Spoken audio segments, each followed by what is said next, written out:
अहंकार पर काबू पाना है जरूरी, विनाश का बन सकता है कारण। काफी समय पहले की बात है, एक गांव में एक मूर्तिकार रहता था। वह मूर्तिकला से बेहद प्रेम करता था और इसी के चलते उसने अपना पूरा जीवन मूर्तिकला को समर्पित कर दिया था। वह इतना ज्यादा पारंगत हो गया था कि वो जो भी मूर्ति बनाता था वो जीवंत प्रतीत होती थी। हर कोई उसकी कला की प्रशंसा करता था। उसके चर्चे दूर दूर तक थे। अपनी इतनी प्रसिद्धि देख उस मूर्तिकार में अहंकार आ गया। इस भावना में वो खुद को सर्वश्रेष्ठ मूर्तिकार मानने लगा। उम्र बढ़ती गई और जब उसका आखिरी समय पास आ गया तब वो मृत्यु से बचने की युक्ति सोचने लगा। वह चाहता था कि वो यमदूत की नजर से बच जाए। अंत में उसे एक युक्ति सूझी। उसने अपनी बेमिसाल मूर्तिकला का प्रदर्शन करते हुए 10 ऐसी मूर्तियों का निर्माण किया जो दिखने में एकदम उसके जैसी थीं। मूर्तियां दिखने में इतनी जीवंत प्रतीत हो रही थी कि कोई यह नहीं कह सकता था कि मूर्तिकार कौन है और मूर्ति कौन सी है। मूर्तिकार उन मूर्तियों के बीच जाकर बैठ गया। उनमें से मूर्तिकार को पहचानना मुश्किल था। फिर यमदूत उसके प्राण हरने पहुँचे, लेकिन वो 11 एक जैसी मूर्तियों को देख अचंभित हो गए। यमदूत उन मूर्तियों में अंतर कर पाने में असमर्थ था, लेकिन उन्हें ये भी पता था कि मूर्तिकार इन्हीं मूर्तियों के बीच छिपा हुआ बैठा है।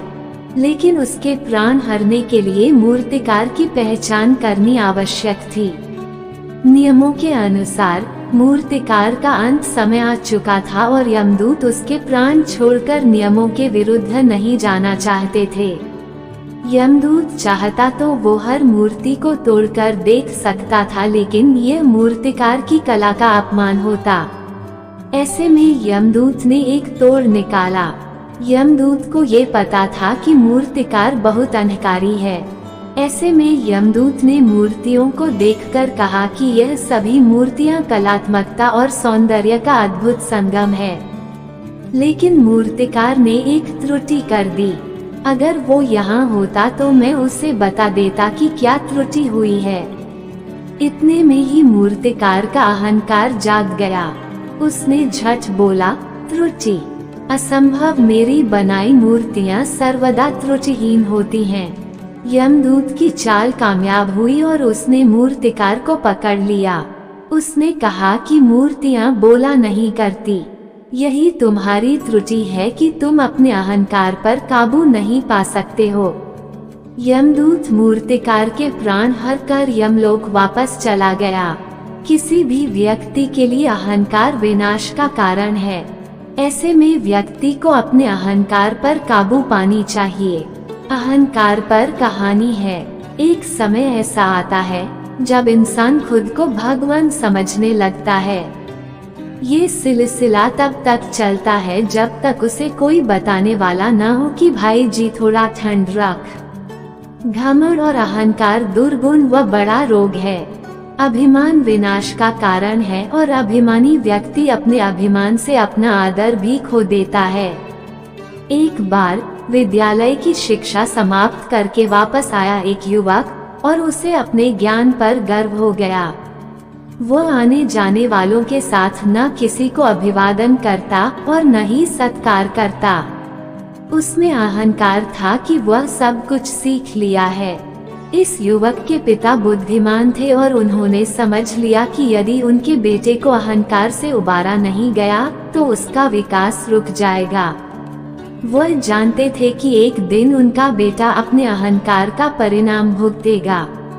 इसलिए एक दिन पिता ने घर से थोड़ी सी चीनी ली और उसे धूल में मिलाकर एक कोने में छिपा दिया। पिता के जाने के बाद परिवार के छोटे बच्चे सोचे कि धूल से चीनी को निकालकर खाना चाहिए, पर समस्या थी कि धूल से चीनी के रस से निकालना कठिन था। लड़के ने ये सोचा कि उनके बड़े भैया जानते होंगे कि ऐसी कोई विद्या होगी जिससे चीनी को धूल से अलग किया जा सकेगा। वे छोटे बच्चे बड़े भैया के पास गए, पर बड़े भैया उनकी मासूमियत पर हंसते हुए उनके अहंकार को दिखाते हैं। हार कर युवक वहां से भाग गया और शाम तक किसी को दिखाई नहीं दिया।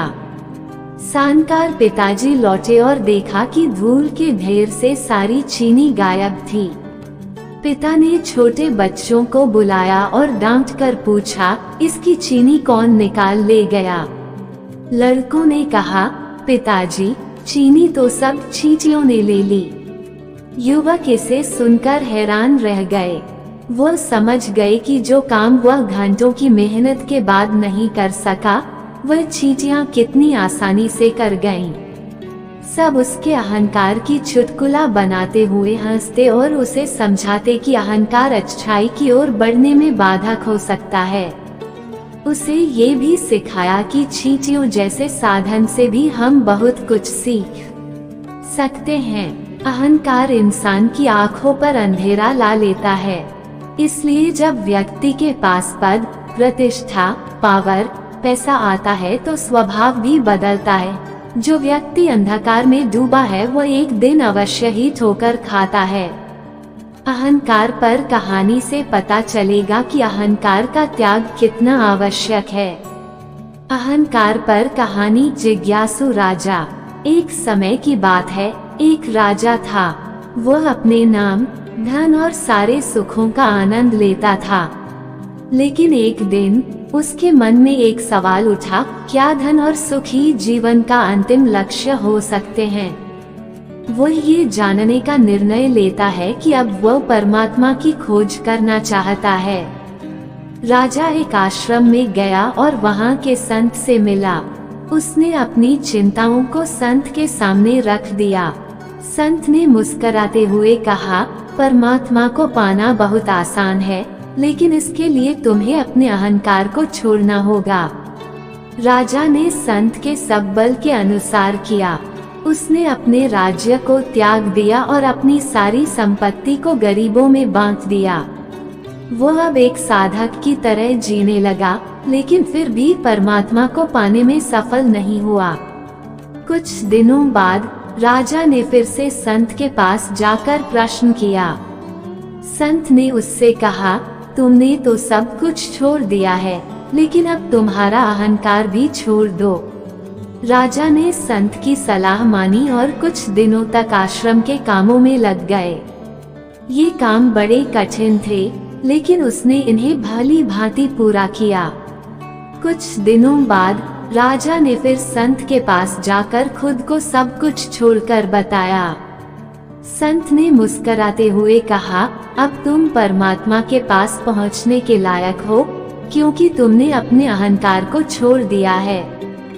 सत्य को पाने के लिए हमें खुद को छोड़ना पड़ता है, क्योंकि जब तक हमारे अहंकार में अहंकार होता है, हम परमात्मा को पूरी तरह से नहीं पा सकते। अहंकार पर कहानी से पता चलेगा कि अहंकार का त्याग कितना आवश्यक है। अहंकार पतन का कारण है। अहंकार को छोड़कर फिर भी प्रभु नहीं मिले। इस कहानी से पता चलता है कि हमें स्वाभिमानी बनना है, अभिमानी नहीं। जीवन में सब कुछ त्याग नहीं करो चलेगा, लेकिन अहंकार का त्याग करो अगर प्रभु को पाना है। Please like, share and subscribe my channel.